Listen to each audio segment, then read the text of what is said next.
In honor of Women's History Month, we have some amazing women in the AL West, and we're going to do a roundtable to preview what's to come in the division for the 2025 season. I am Jenny Kavnar, play-by-play for The Athletics. Happy to be joined by my good friends Emily Jones, reporter for Rangers Sports Network, Julia Morales, the reporter and host for Space City Home Network, and Angie Mentink, who is the color analyst for the Seattle Mariners. Ladies, welcome in, and let's get going on what to expect with the AL West. Emily, I'm going to begin with you. Bruce Bochy has a big task at hand because already a lot of injuries to that starting rotation and one big name coming back in Jacob deGrom. What's the plans for him this season in terms of any innings restrictions and how he's going to be used? I think it's going to be a kind of a play it by ear type of situation with Jacob. I know they want to tread lightly with him, especially in the beginning of the season, which is why they're bumping him to the back of the rotation to give him those extra days off over the first month of the season or so. You know, Jacob has talked about really kind of tweaking the way he pitches instead of trying to, blow fastballs by every batter he faces, of how to take a little bit off of it. Maybe that will extend, his lifespan as far as a pitcher is concerned. And he realizes that he doesn't have to do that. He knows how to pitch. And I think we'll see some, minor adjustments in the way that he mixes up his repertoire and kind of how he goes about his business on the mound, just because, two Tommy Johns is enough for anyone. And I think he's been so eager to get back out there and contribute consistently to this team. So I think they're definitely going to tread lightly with him, but they'll trust him to, tell them how he's feeling, how he's doing, if he needs to pull back a little bit or if he's ready to go full bore. I think we all know that a healthy Jacob deGrom is going to be a threat to any team in the American League West. Moving on to the Astros, big news out of camp that Jose Altuve is officially moving to left field. Julia, give us a preview of what to expect with Altuve in the outfield. Yeah, I've covered this team a long time. This one's definitely new to cover Jose Altuve out in left field, and Joe Espada coming out and saying he is our primary left fielder. So this is happening. It's something he committed to over the offseason, and so far in spring training, I'm hearing, he's adjusting well. I got to watch it early on, and he was having a blast out there. But now that we're deeper in, and now that real games are close, I'm hearing great things about the work ethic and what he's working on. Now, he's got the speed to run down balls in every direction. Things he's working on, of course, are just those line drives, especially from left-handed hitters, getting ready for those. Also, different technique for him on just catching ground balls. So those are the main focus for him in some of this early work. He did drop some fly balls here in the last couple of days, runners on third in those situations, and said he was rushing it. So definitely work to be done, but again, something he really committed to, dedicated himself to. We'll see him at second base every so often, especially if Joe wants to give Yainer Diaz a DH day, move Yordan Alvarez out to left field. That was the point behind all this, was to give the Astros some options in the way they use their guys. But for 12 of the last 13 years, we've seen Jose Altuve at second base on opening day, and that will not be the case here in 2025. Yeah, it's going to be a little strange come opening day to see Jose Altuve out in left field, but we know nothing is probably going to change with Altuve's offense and what he brings to that Astros lineup. Moving on to the Mariners, Angie, of course, the big change is at the helm. We saw it last year, but now entering his first full season as the manager. What has Dan Wilson's message been to the team heading into 2025? I think the message is that, games and winning games in April and May are just as important as winning games in August and September, because the Mariners have made a really bad habit of missing the playoffs the last couple of years by a game. And so they're doing a lot of things to make sure that they're not easing out of the gates. No, that they're ready to go on opening night. Something that Edgar Martinez used to do was take extra at-bats in the backfields to make sure that he was really locked in and ready to go, that his timing was good. We're seeing a lot of other players like Julio Rodriguez start to do that as well.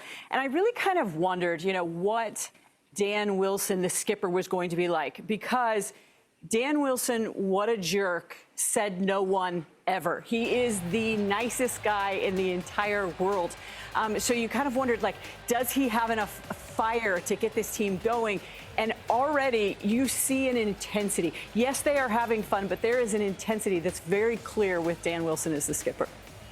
Well, probably one of the biggest changes in the AL West is going to be where you visit the Athletics. Their home this year will be in West Sacramento at Sutter Health Park. They'll be playing in a minor league park the next 3 years before their home in Vegas is done for the 2028 season. Another big change you're going to see is free agent signings. The Athletics went out and spent money on Luis Severino to get a frontline starter. They went ahead and committed to Brent Rooker as a franchise player in an extension, and also Lawrence Butler on a 7-year extension.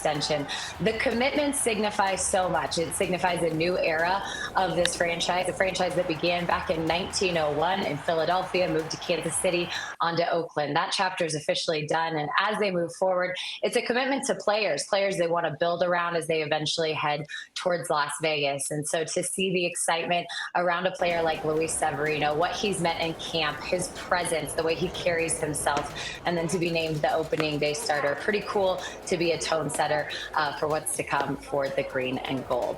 All right, let's get back to what the Rangers are doing in the field. Emily, we saw a season from Wyatt Langford that had high expectations. What are the expectations for season 2?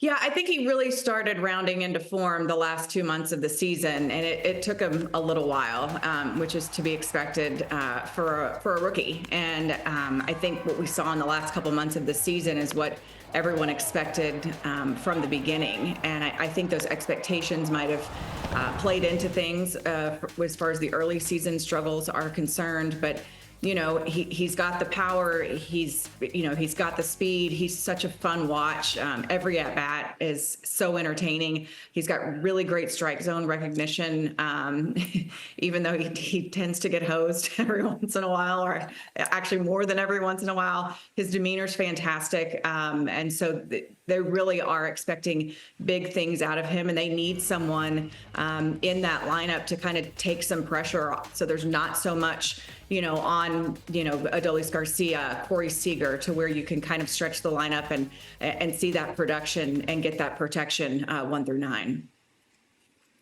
Maybe the ABS system will do him some good when it finally comes to Major League Baseball. Moving back to the Astros, Julia, obviously the absence of Kyle Tucker will also be a big change for Houston this year going in after the trade. Cam Smith coming back in that trade. What's the reality of him potentially making an opening day roster? And if it's not going to be for opening day, when can we expect to see him?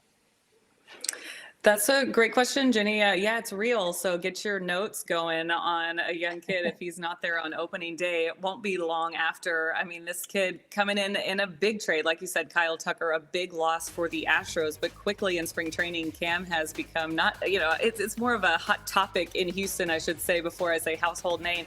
But they will know his name with just what the potential is for this kid. 22 years old, hasn't played above AA, but he came into camp very comfortable in his own skin. The presence was there, and then the bat showed up very quickly, and it's continued. The Astros keep running him out there, and they're so serious about giving him a shot that they're putting him in the outfield to get reps out there. So a third baseman coming up. They think he's athletic enough to maybe try right field, so that's exactly what they've done, get him out there, because he is that impressive, and he is someone they are definitely have in the mix so far, down to the wire here on that opening day roster. Like I said, if it's not opening day, it probably won't be long, but with him getting those reps in the outfield, I mean, that is one of the huge questions for the Astros in 2025 with that loss of Kyle Tucker, and they need offense from some of these guys. So Jose Altuve out there, it could be Cam Smith out there at times too. They are giving themselves some options.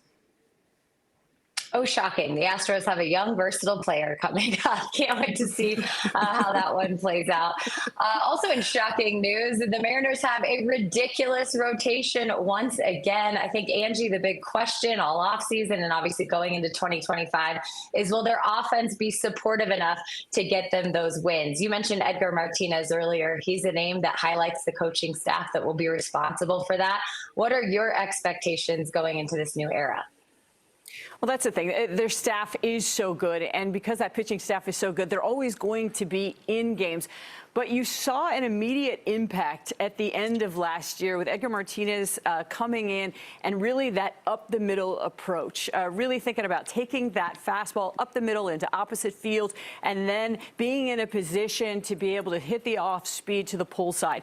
And that's kind of his message is, yes, you got a couple cracks at this, trying to get off your A swing, but then once you get to 2 strikes, he really wants to see you grind. Kevin Sycer brought in as well. Those two are working hand in hand. But if you look at last year, the Mariners were really bad at playing baseball when it comes to get them on, get them over, get them in. They were dead last in productive outs. Then you look at when Dan and when Edgar took over, and then from that point in August through the rest of the season, they were middle of the pack. So you saw an immediate impact with that difference in approach and that mindset, and that has just continued. And I think this is really going to be helpful for this offense. Give yourself a little bit of room for error. You don't have to be perfect with the swing and with that approach and hitting, foul line to foul line. I think we're starting to see that a little bit more with this offense. Awesome stuff, ladies. I can't wait to see you all in person this year. Emily, Julia, Angie, thank you so much. And I think the AL West is going to be a division you want to keep your eye on in 2025.